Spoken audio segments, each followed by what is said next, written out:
Ji, now we discuss on the topic modulus and amplitude of complex number.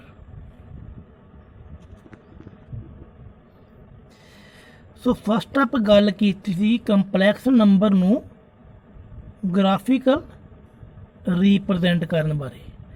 ਸੋ ਜਦੋਂ ਆਪਾਂ complex number ਨੂੰ graph ਉੱਪਰ represent ਕਰਦੇ ਹਾਂ y and x, देखो it is point of x and it is point of y and both are draw perpendicular and intersection point is called P and P is joined by origin OP, there is point of A, OAP, okay. OAP, it is form of a complex number on graphical or geometrical representation। ਕਿ means ਆਪਾਂ ਇਸ complex number ਨੂੰ graph ਉੱਪਰ represent ਕੀਤਾ ਸੀ। ਹੁਣ ਦੇਖੋ ਕਿ ਆਪਾਂ ਨੂੰ ਮੋਡੂਲਸ ਫਾਈਂਡ ਕਰਨਾ ਹੁੰਦਾ ਹੈ। ਮੋਡੂਲਸ ਕੀ ਹੁੰਦਾ ਹੈ ਕਿ point P find the distance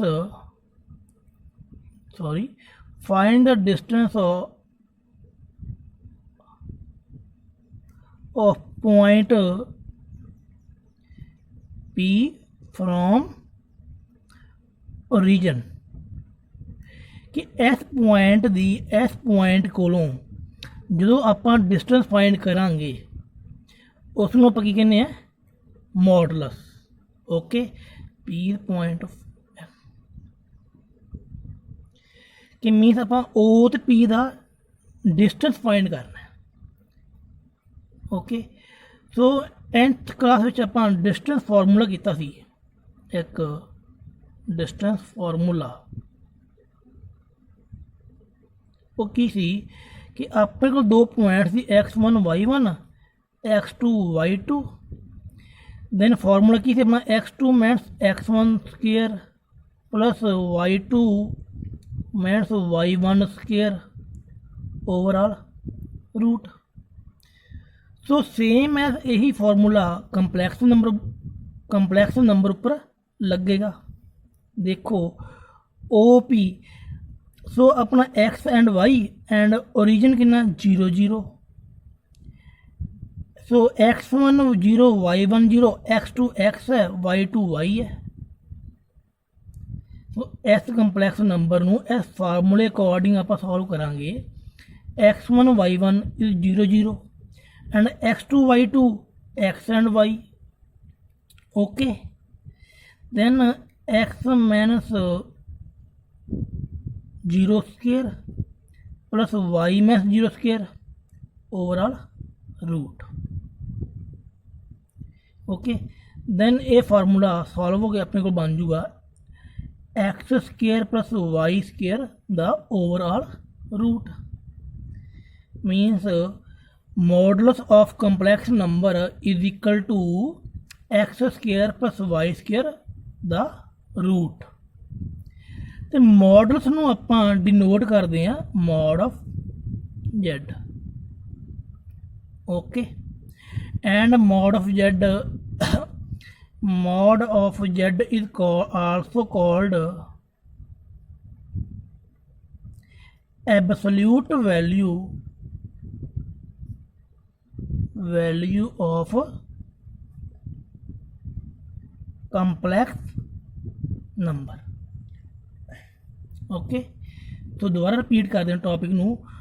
किसी भी कंपलैक्स नंबर का मॉडुलस फाइंड करना हो आप सिर्फ इन्ना ही याद रखना है x square plus Y square का रूट, और कुछ नहीं। बस बाकी सारी अपनी थ्योरम से एक थ्योरम के अकॉर्डिंग तो समझाने की कोशिश की है।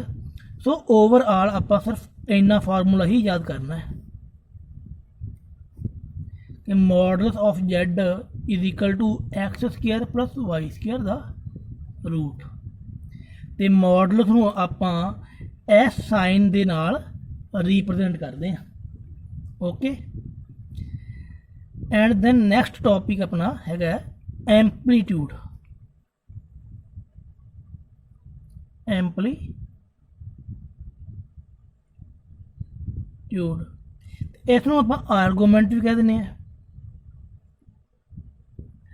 आर्गूमेंट की होंगे कि जो अपना कंपलैक्स नंबर है, जो अपना कंपलैक्स नंबर है ना, ये विचकार किन्ने थीटा कह लो या एंगल, इन्हों के विचकार आप जो एंगल फाइंड करना हो ना, उन्होंने की कहने आप argument. Argument means find angle between two complex number line. Okay, तो यदा फॉर्मूला की अपना formula of amplitude equal tan inverse y by theta is equal to tan inverse y by x। Okay, so दो गल्लां काम दियां विच। So first it is and second it is. First अपने की सी modulus of complex number is equal to x square plus Y square the root. And second की सी अपना amplitude of complex number. Amplitude नूं आपां थीटे नाल रिप्रजेंट करते हैं। Okay, theta is equal to tan inverse Y by X. So Y by X. Okay, so दो फार्मूले सी जो इंपॉर्टेंट सी।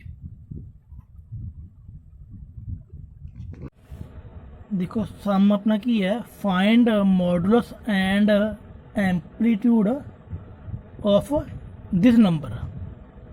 सो नंबर की है -1 प्लस आइटा। तो देखो z is equal to -1 plus iota. So modulus find करना है। सो मॉडल्स नूं आपां रिप्रजेंट करते सी mod of z। So first आप फाइंड करेंगे mod of z। And mod of z का फॉर्मूला की सी अपना root of X square plus Y square. So इस कंपलैक्स नंबर के विच अपने कोल एक्स कितना है -1 एंड वाई कितना है 1। ओके, क्योंकि आइटा दे नाल जो कोएफिशिएंट हुंदा ना, आइटा दे नाल जो कोएफिशिएंट हुंदा ना, वो अपना वाई हुंदा है। सो इस विच आइटा दे नाल कुछ भी नहीं लग्या है, सो आप की 1 मन्नांगे। Okay, then Y is equal to 1। So हुण आप फॉर्मूला यूज करांगे mod of z is equal to -1 the square plus 1 square overall root. -1 the square just 1 plus 1 the root. 1 plus 1 root of 2। It is modulus. Okay, modulus of complex number is equal to root 2। Then find करना है amplitude. Amplitude मीनस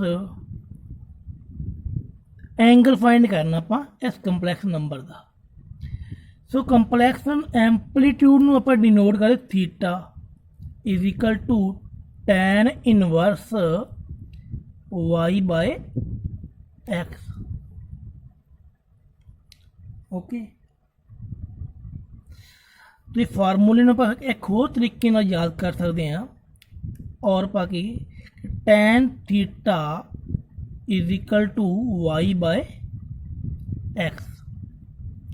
okay, आप आ फार्मूले की help नाल भी सम नूं solve कर सकते हैं। So tan theta is equal to y की वैल्यू कितनी है 1 एंड x कितना है -1। It mean tan theta is equal to -1। So हम tan के टेबल के अकॉर्डिंग थीटा की वैल्यू -1 कितने होंगी अपनी 45 डिग्री से, बिकॉज tan 45 डिग्री कितना होंदा है 1। ओके, बट हम अपना थीटा की इसे नैगेटिव है, then theta is equal to -45 degree. Okay, second sum की है 1/1 plus iota. So first lecture में आप गल की थी कि डिनोमीनेटर में कदे भी इमेजनरी नंबर नहीं आना चाहिए। जे इमेजनरी नंबर आता है तो वह आप करा rationalise 1 minus iota 1 minus iota. So इन्होंने दोनों प्रोडक्ट करा आप 1 minus iota by 1 square minus iota square, क्यों 1 की मल्टीप्लाई 1 लगती 1, 1 की मल्टीप्लाई आइटा लगती माइनस आइटा। सो नीचे मल्टीप्लाई करा A plus B into A minus B is equal to A square minus B square. Okay, 1 minus iota divide by 1 the square minus iota square is equal to -1। Then 1 minus iota divide by 1 plus 1 is equal to 1 minus iota divide by 2। कि means complex number को solve करके अपन की मिला 1 minus iota by 2। मीनस हुण आपां जिहड़ा models find करांगे या एम्पलीट्यूड फाइंड करना वो इस कंपलैक्स नंबर का करांगे, ना कि इस नंबर का। ओके, सो देखो complex number is equal to 1 minus iota by 2। हुण इस नंबर को आपां लिखांगे 1 बाय 2 माइनस आइटा बाय 2। हुण इस नंबर दे विच अपने को एक्स की वैल्यू कितनी है 1 बाय 2 एंड वाई की वैल्यू माइनस 1 बाय 2। ओके, सो हुण आपां करांगे find modulus. Modulus is equal to x square plus Y square.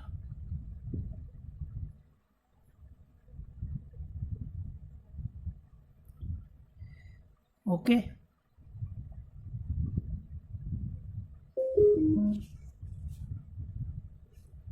देखो 1 बाय 4 प्लस 1 बाय 4, इसमें सॉल्व करें 2 बाय 4 तो दोनों cancel 1 by 2 root of 1 by 2।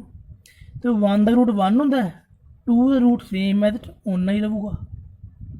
So modulus of कितना है 1 बाय रूट 2। सो हुण फाइंड करांगे आपां इसदा amplitude. Amplitude is equal to theta tan theta is equal to y by x. tan theta value of y minus 1 by 2 and value of x 1 by 2 both are cancel is equal to -1। Means देखो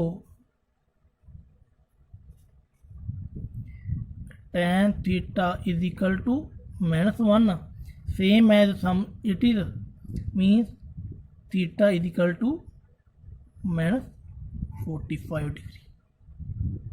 okay.